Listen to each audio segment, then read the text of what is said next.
Hello दोस्तों, स्वागत है आप सभी लोगों का राजस्थान एकेडमी पर।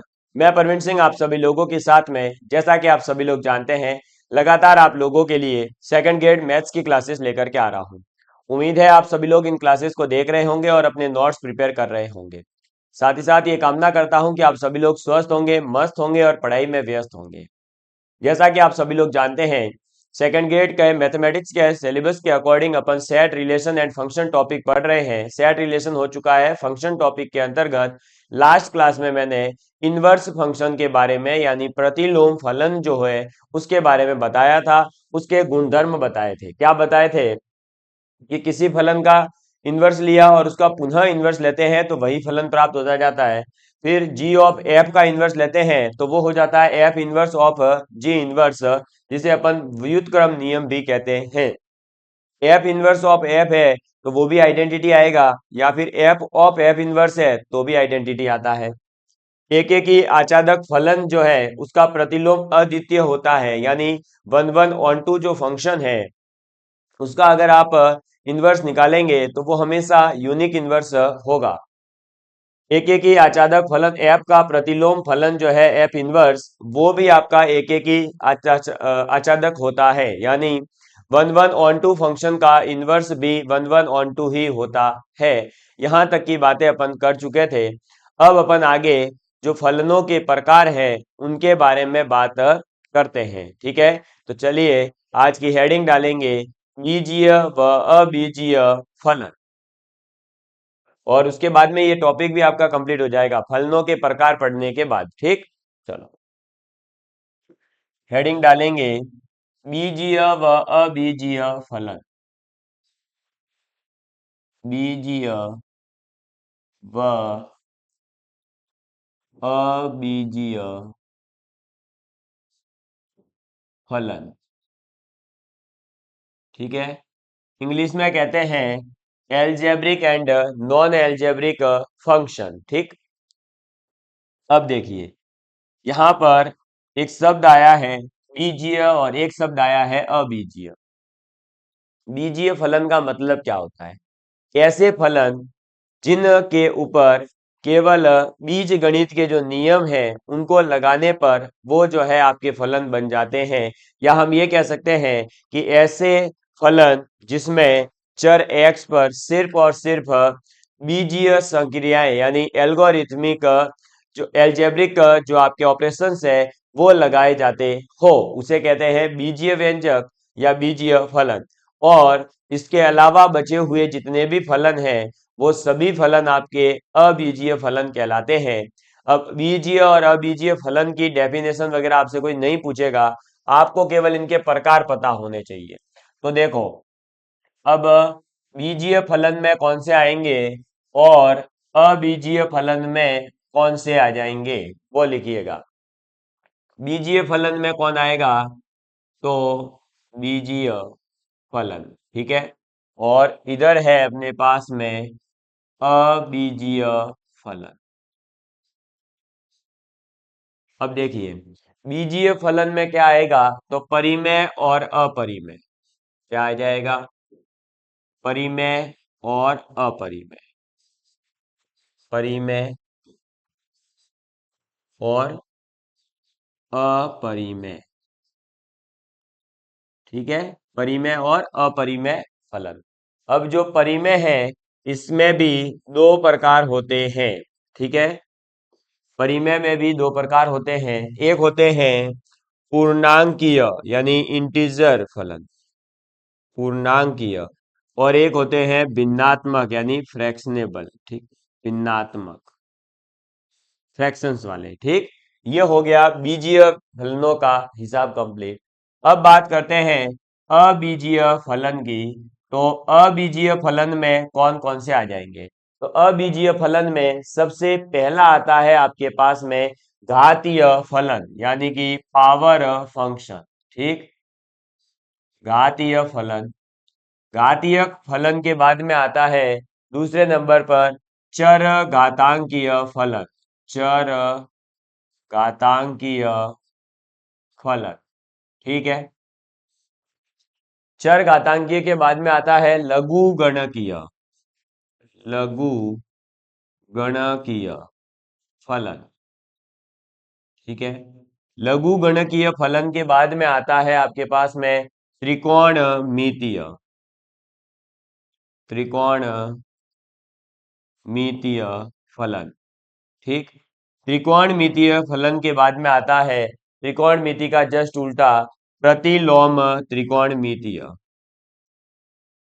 प्रतिलोम त्रिकोणमितीय। ठीक, प्रतिलोम त्रिकोणमितीय। प्रतिलोम त्रिकोणमितीय के बाद में आता है अतिपरवलिक। अतिपरवलिक। ठीक, और अतिपरवलिक के बाद में आता है प्रतिलोम अतिपरवलिक। क्लियर? तो देखिए, ये है पावर फंक्शन की बात कर रहा है, फिर आपका एक्सपोनेंशियल फंक्शन की बात कर रहा है, लॉगरिथमिक फंक्शन की बात कर रहा है, ट्रिग्नोमेट्रिक फंक्शन की बात कर रहा है, इनवर्स ट्रिग्नोमेट्रिक, हाइपरबोलिक और इनवर्स हाइपरबोलिक, इन सभी फलन की बात कर रहे हैं। इनमें से आपके पाठ्यक्रम में जो है वो सभी अपन पढ़ने वाले हैं। ठीक है, तो बीजीय और अबीजीय फलन क्या है वो समझ में आ गया।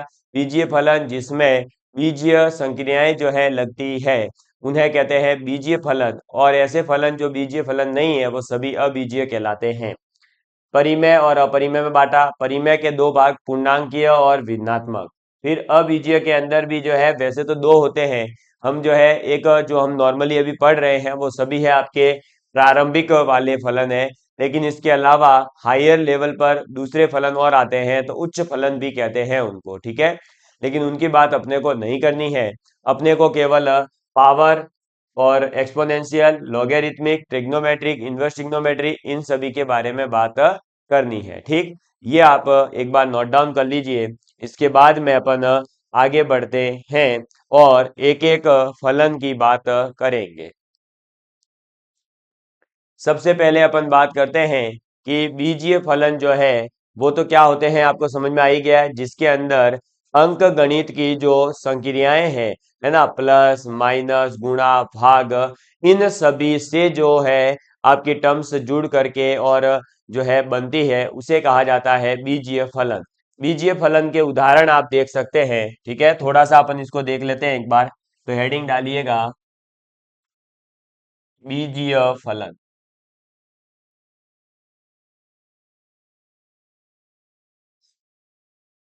बीजीय फलन, एलजेब्रिक फंक्शन। अब एलजेब्रिक फंक्शन के अंदर कौन से आ जाएंगे, तो ये सब आपके एलजेब्रिक फंक्शन के उदाहरण है, जैसे ये लिख दिया,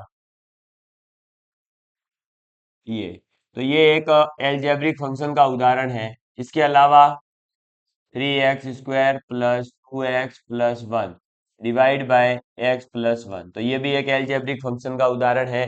ठीक है, इसके अलावा अगर हो जाए कि √(x+1) डिवाइड बाय एक्स, ठीक है, ये सब किसके उदाहरण है, तो ये बीजीय फलन के उदाहरण है। क्लियर? तो इसमें क्या हो रहा है, देखो जोड़, बाकी इधर भाग हो गया, इधर गुणा जो है 2 × x हो ही रहा है, वो गुणा ही है आपका। ठीक है, तो ये सब आपके क्या है, बीजीय फलन है। बीजीय फलन के अंदर क्या आ रहा था, परिमेय फलन। तो परिमेय फलन का मतलब क्या होता है, परिमेय फलन का मतलब होता है ऐसे फलन जिसके अंदर बीजीय फलन जो है वो आपका सॉल्व करने पर उसके जो भी आपके एक्स वगैरह जो है इनके सभी के जो गुणांक वगैरह है वो परिमेय संख्या होने चाहिए, तो परिमेय फलन कहते हैं। वो ज्यादा इतने इंपॉर्टेंट है नहीं, इसलिए मैं थ्योरेटिकली बताकर आपको आगे बढ़ रहा हूँ। ठीक है, इसके बाद में अपरिमेय फलन कहें तो अपरिमेय फलन जो है वो आपके कौन से, सॉरी, फिर पूर्णांक वाले तो बता दिया, जिसमें जो है आपके कोएफिशिएंट वगैरह ये सब पूर्णांक में होंगे। ठीक, और भिन्नात्मक की अगर मैं बात करूं तो दो फलनों का भाग, जैसे ये जो है ये किसका उदाहरण है, भिन्नात्मक फलन का उदाहरण है, ये भी एक भिन्नात्मक फलन का उदाहरण है। क्लियर? इनको कहते हैं। इसके अलावा और देख लो आप उदाहरण के लिए, जैसे 3x+1 डिवाइड बाय मान लो x+2 है, तो ये जो है आपके किसके उदाहरण है, ये भिन्नात्मक फलनों के उदाहरण है, परिमेय भिन्नात्मक फलनों के। ठीक है, बस इतना याद रखना है, ज्यादा इसमें कोई काम की चीज है नहीं। अब हमें जो ज्यादातर पढ़ना है वो पढ़ने हैं हमारे इवन ऑड फंक्शन के बारे में, और उसके बाद में जो हमारे पीछे अभी अपन ने टाइप्स लिखे थे उन सभी को डिटेल में पढ़ना है। ठीक है, चलिए अब मैं आप लोगों को पढ़ाने जा रहा हूं सबसे पहले सम और विषम फलन के बारे में। और सम और विषम फलन अगर आपको पता चल गया तो आपके कई सारे क्वेश्चंस को जो है आप आसानी से सॉल्व कर पाएंगे। मैं थ्योरेटिकल पोर्शन वही लिखवाऊंगा जो आपके ज्यादा काम का होगा। ठीक है, चलो तो अब आप हेडिंग डालो सम और विषम फलन। सम व विषम फलन, इवन एंड ऑड फंक्शन की अपन बात कर रहे हैं। अब इवन और ऑड फंक्शन में इवन फंक्शन क्या होता है पहले अपन उसकी बात करेंगे, यानी सम फलन। अब सम फलन यानी इवन फंक्शन क्या होता है तो देखिएगा, इवन फंक्शन का मतलब क्या है। इवन फंक्शन का मतलब होता है ऐसा फलन जिसके अंदर x के स्थान पर -x रखने पर भी वापस से आपको वही f(x) यानी वही फलन मिल जाता है। तो आप इसके लिए लिख सकते हैं सम फलन के लिए कि यदि यदि फलन f(x) में यदि फलन f(x) में x के स्थान पर x के स्थान पर -x रखने पर, क्या रखने पर, -x रखने पर कोई परिवर्तन न हो तो फलन समफलन कहलाता है। ठीक है, तो यदि फलन x के स्थान पर अपन ने -x रखने पर भी उस फलन के अंदर कोई परिवर्तन नहीं आ रहा है, इसका मतलब वो फलन कैसा है, तो वो फलन जो है सम फलन है, यानी इवन फंक्शन है। क्लियर, मुझे उम्मीद है कि आप लोग इस चीज को समझ गए होंगे। अभी मैं आपको एग्जाम्पल के माध्यम से दिखाऊंगा, लेकिन पहले लिखिएगा कि f ऑफ x बराबर आ जाए f ऑफ -x, तब हम जो है उस फंक्शन को क्या कह देते हैं, तो उस फंक्शन को कहते हैं इवन फंक्शन। उदाहरण के लिए आप देखिएगा एग्जाम्पल, जैसे मान लो y बराबर है एक्स स्क्वायर। ठीक है, अब ये अपना क्या है, फलन है। ठीक है, y बराबर एफ एक्स, यानी जो ये फलन है वो एफ एक्स का फलन है। क्या फलन है, एक्स स्क्वायर।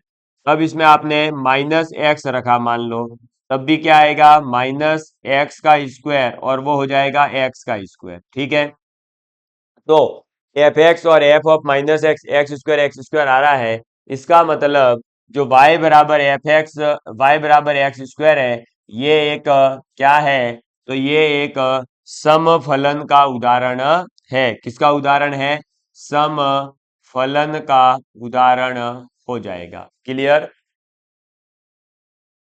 नोट डाउन कर लीजिए इसको, सम फलन को। तो मुझे उम्मीद है कि आप लोग जो है इस चीज को समझ गए होंगे। करिए नोट डाउन, फिर आगे बढ़ते हैं और विषम फलन के बारे में समझते हैं।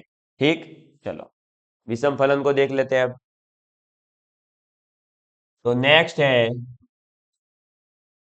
विषम फलन। विषम फलन का मतलब है ऑड फंक्शन। क्या हो जाएगा, ऑड फंक्शन हो जाएगा।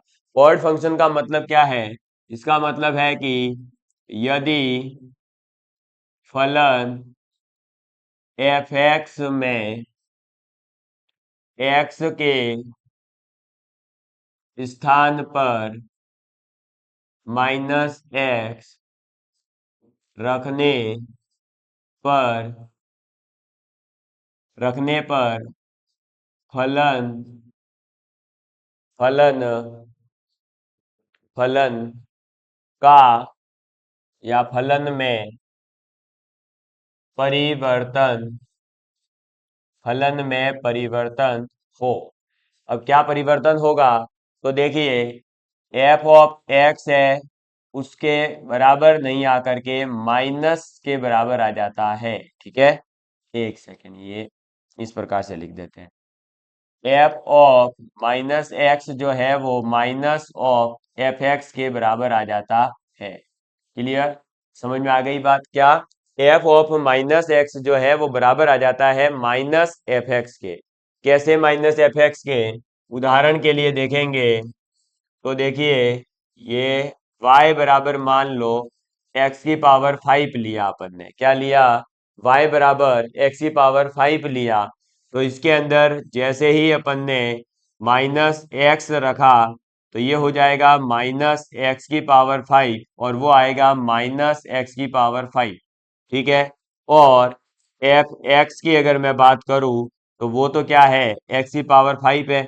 इसका मतलब एफ एक्स बराबर क्या हो जाएगा, minus of F of minus x. होगा या नहीं? तो बस इसका मतलब क्या हुआ, एफ ऑफ माइनस एक्स बराबर माइनस एफ एक्स आ रहा है ना, ये वाली कंडीशन। तो ये जो है हमारा कैसा फंक्शन कहलाएगा, कैसा फलन कहलाएगा?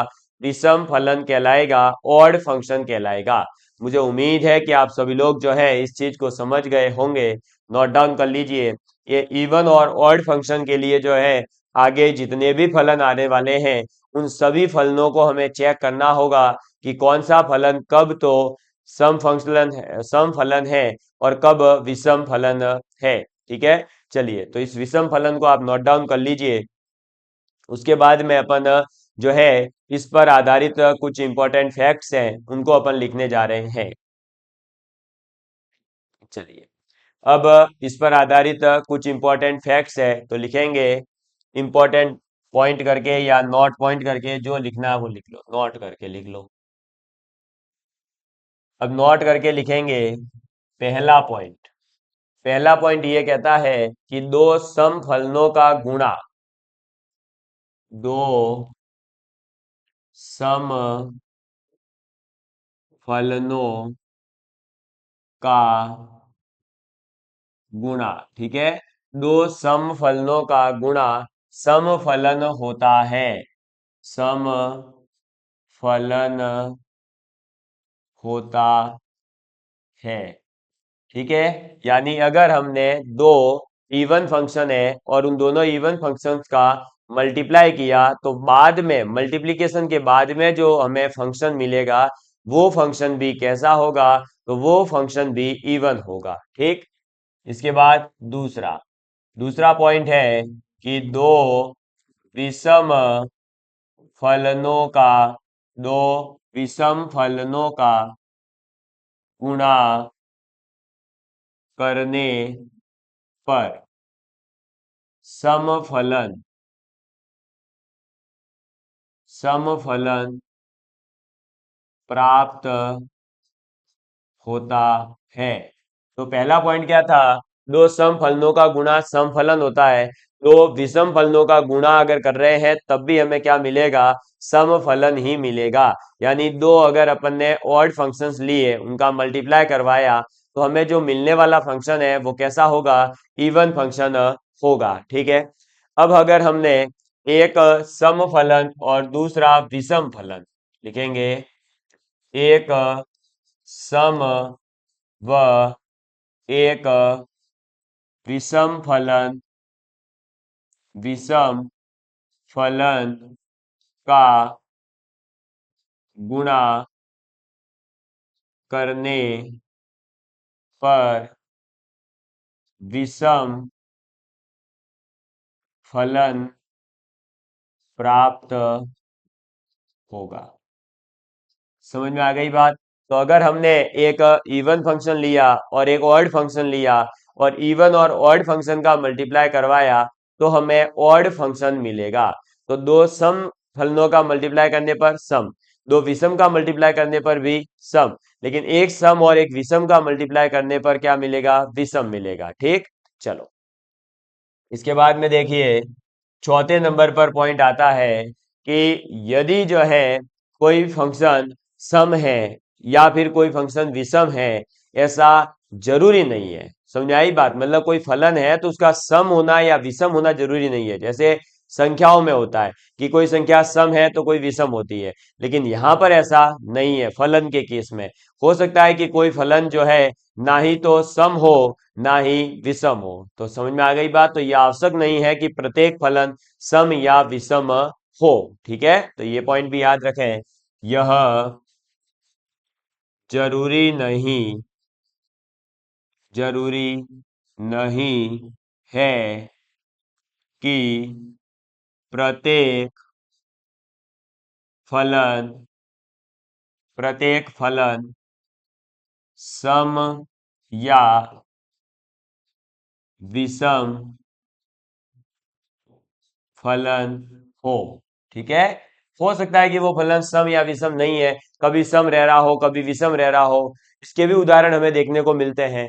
जैसे कि आप एक उदाहरण के लिए देखना चाहें तो लिखेंगे एग्जाम्पल, छोटा सा एक एग्जाम्पल है। मान लो कोई फलन है एफ एक्स बराबर एक्स स्क्वायर प्लस एक्स। अब आप इसका एफ ऑफ माइनस एक्स निकालो, क्या आएगा? तो वो आएगा एक्स स्क्वायर माइनस एक्स। अब बताओ इन दोनों में कोई रिलेशन है क्या? ना ही तो ये बराबर है, ना ही ये जो है माइनस साइन के साथ आ रहा है। तो ये ना ही तो सम है ना ही ये विषम है। तो इस प्रकार का भी हो सकता है। ठीक है, चलिए तो इस पॉइंट को नोट डाउन कर लीजिए। तो हमने ये देखा कि ये जरूरी नहीं है कि प्रत्येक फलन जो है सम फलन और विषम फलन अलग अलग हो। ऐसा भी हो सकता है दोस्तों कि कोई फलन जो है सम भी हो और साथ में विषम भी हो। तो ऐसा कौन सा फलन है? पांचवा लिखेंगे शून्य फलन। शून्य फलन मतलब जीरो फंक्शन। ठीक है, शून्य फलन इसका मतलब क्या हो जाएगा? तो शून्य फलन का मतलब एफ एक्स बराबर जीरो। क्या एफ एक्स के बराबर में अगर जीरो है तो फिर देखिए शून्य फलन एकमात्र, एकमात्र फलन है, फलन है जो सम यानी इवन व सम व विषम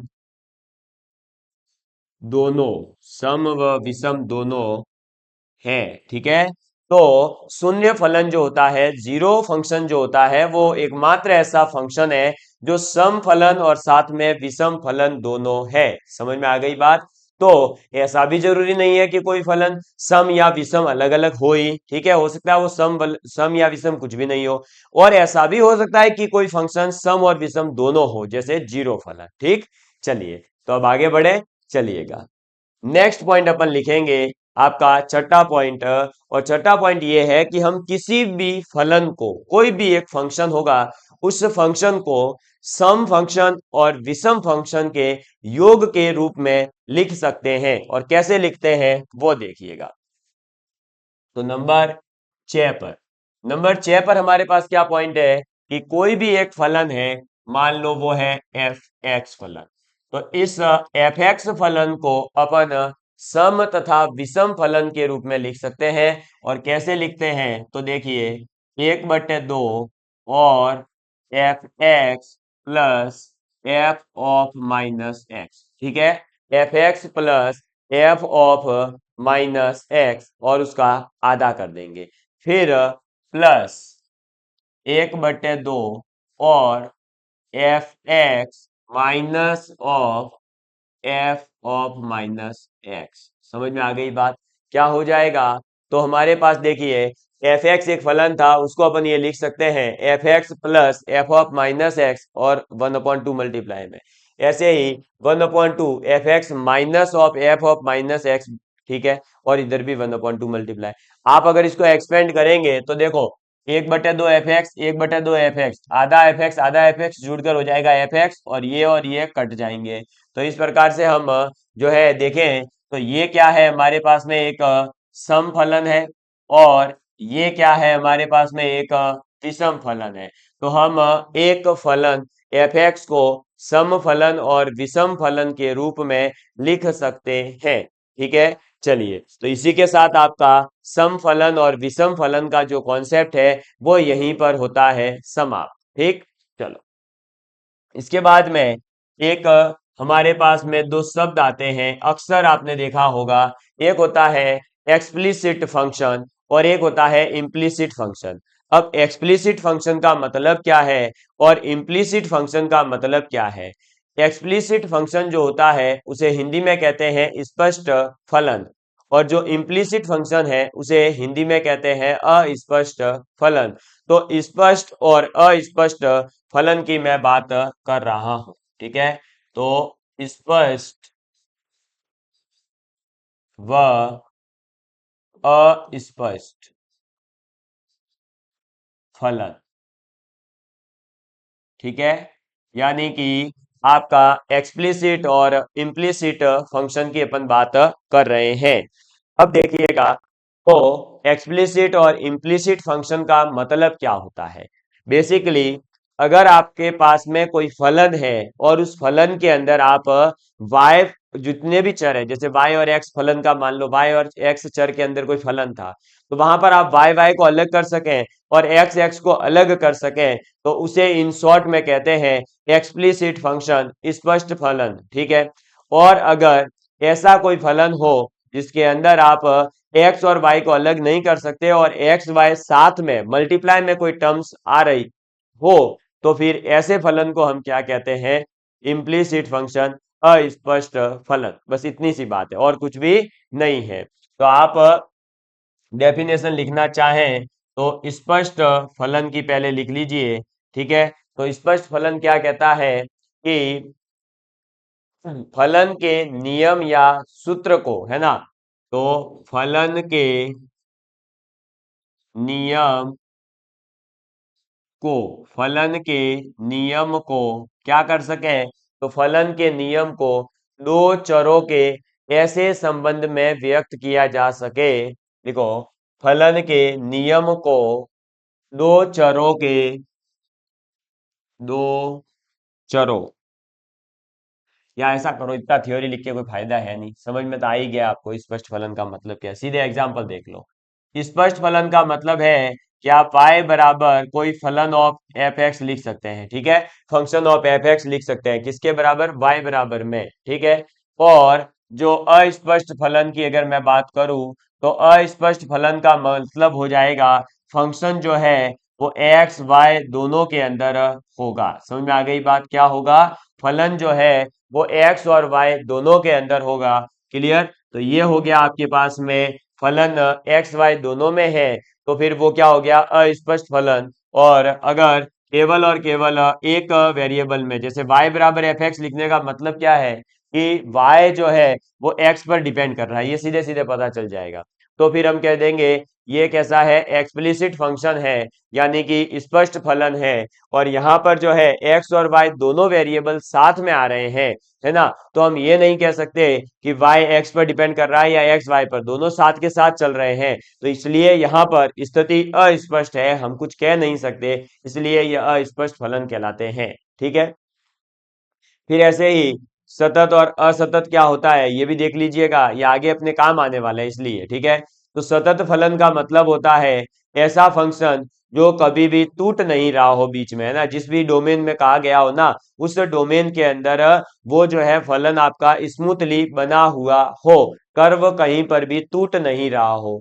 और अगर कर्व टूट रहा है तो फिर वह असतत फलन कहलाएगा।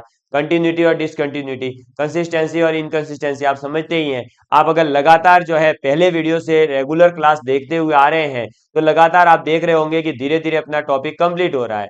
और अगर आपने जो है केवल टाइम पास के लिए एक दो वीडियो देखी है, इनकंसिस्टेंस रहे हैं, तो ऑब्वियस सी बात है आपका सिलेबस पूरा नहीं होगा, तो फिर आपके चयन के जो चांसेस है वो भी क्या होंगे? धीरे धीरे दोस्तों घटते जाएंगे। लेकिन मैं कभी नहीं चाहूंगा कि किसी विद्यार्थी का चयन नहीं हो, मैं तो यही चाहूंगा कि हमारे से पढ़ने वाला हर विद्यार्थी कहीं ना कहीं अपने जीवन में सफलता प्राप्त करे, क्योंकि हर विद्यार्थी की नौकरी लग जाए ये भी जरूरी नहीं है ना, क्योंकि भर्तियां बहुत कम है और विद्यार्थी बहुत ज्यादा है ना, इसलिए। लेकिन मैं कोशिश करूंगा कि हर विद्यार्थी को बेस्ट से बेस्ट पढ़ाएं, ताकि हर विद्यार्थी जो है अपने जीवन में कुछ जरूर अच्छा करे, ठीक। तो ये अपन ने देखो स्पष्ट अस्पष्ट फलन देख लिया। सतत और असतत फलन क्या होता है वो मैंने आपको बता ही दिया है। असतत और सतत का मतलब क्या है? जो फलन अपना कंटिन्यूअस हो, जिसमें ग्राफ एकदम स्मूथली बन रहा हो, आपको टूटा नहीं हो ग्राफ, उसे कहते हैं सतत फलन। और असतत फलन का मतलब क्या होता है? वह फलन जो बीच में कहीं ना कहीं टूट रहा होगा, डिसकंटिन्यूअस फंक्शन कहलाता है। ठीक है, डेफिनेशन वगैरह नहीं लिख रहे हैं क्योंकि अपन आगे पूरा कंटिन्यूटी और डिसकंटिन्यूटी वगैरह के बारे में पूरा चैप्टर पढ़ने वाले हैं। ठीक, इसके बाद में आता है नेक्स्ट आपका कि कोई फलन इंक्रीजिंग फंक्शन है या डिक्रीजिंग फंक्शन है। तो इंक्रीजिंग और डिक्रीजिंग फंक्शन कौन से होते हैं, ये केवल आपको इंट्रोडक्शन दूंगा अभी, है ना। बाद में अपन इसके बारे में पूरा पढ़ने वाले हैं क्योंकि ये सब जो है आगे अपने पूरा डिटेल में आने वाले हैं। ठीक है, चलिए तो यहीं पर मैं बता देता हूं कि आपका हास्यमान और वर्धमान फलन क्या होता है। ठीक है, तो वर्धमान व हास्यमान फलन। अब वर्धमान और हास्यमान फलन का मतलब क्या है, तो देखिए वर्धमान यानी कि इंक्रीजिंग फंक्शन और हास्यमान यानी कि डिक्रीजिंग फंक्शन। अब इंक्रीजिंग फंक्शन क्या होता है और डिक्रीजिंग फंक्शन क्या होता है। इंक्रीजिंग फंक्शन का मतलब है कि अगर आपने जो है इनपुट जो दिया, एक्स की वैल्यू जो रखी, वो लगातार आप बढ़ाते जा रहे हैं, तो जो फलन का मान निकल करके आएगा वो भी बढ़ता हुआ आना चाहिए। ठीक है, क्या आना चाहिए, बढ़ता हुआ आना चाहिए। इसको अपन आगे देखते हैं, देखिएगा। जैसे मान लो अपन ने उदाहरण के लिए देखा कि एग्जाम्पल देखिए, जैसे मान लो एग्जाम्पल लिया कि x1 ग्रेटर देन x2 है। ठीक है, कोई दो वैल्यू थी जिसमें से एक बड़ी होगी एक छोटी होगी, तो x1 बड़ा है x2 से, तो इसका मतलब x1 के ऊपर जो वैल्यू निकलेगी ना फलन की, वो भी क्या होगी, ज्यादा होगी। तब वह फलन कैसा होगा, वह वर्धमान फलन कहलाता है। ठीक है, समझ में आ गई बात। ऐसे ही दूसरा उदाहरण देखते हैं हास्यमान का।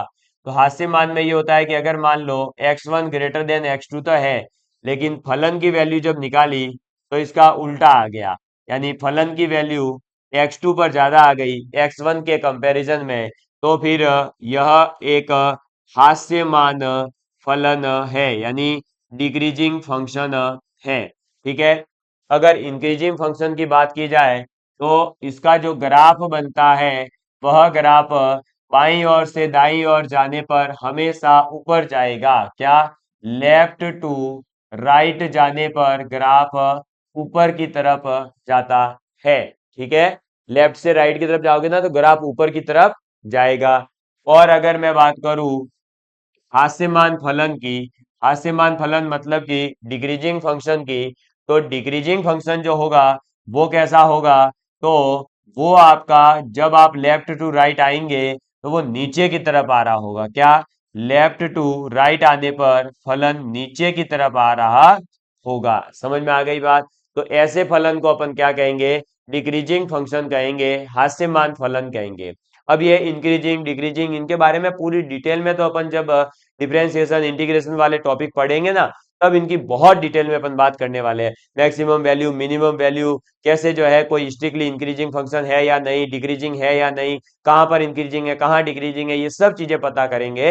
लेकिन अभी केवल अपन फलन के बारे में पढ़ रहे हैं, तो हमें थोड़ा बहुत पता होना चाहिए कि इंक्रीजिंग फलन है तो क्या मतलब है उसका, डिक्रीजिंग है तो क्या मतलब है केवल। ठीक है, चलिए तो मैंने आपको जो है ये समझा दिया है कि इंक्रीजिंग फंक्शन का मतलब क्या होता है, डिक्रीजिंग फंक्शन का मतलब क्या होता है, सतत फलन का मतलब क्या होता है, डिसकंटिन्यूअस फलन का मतलब क्या होता है, और आपके और क्या बता दिया, स्पष्ट और स्पष्ट फलन क्या होते हैं, ये क्लियर कर दिया।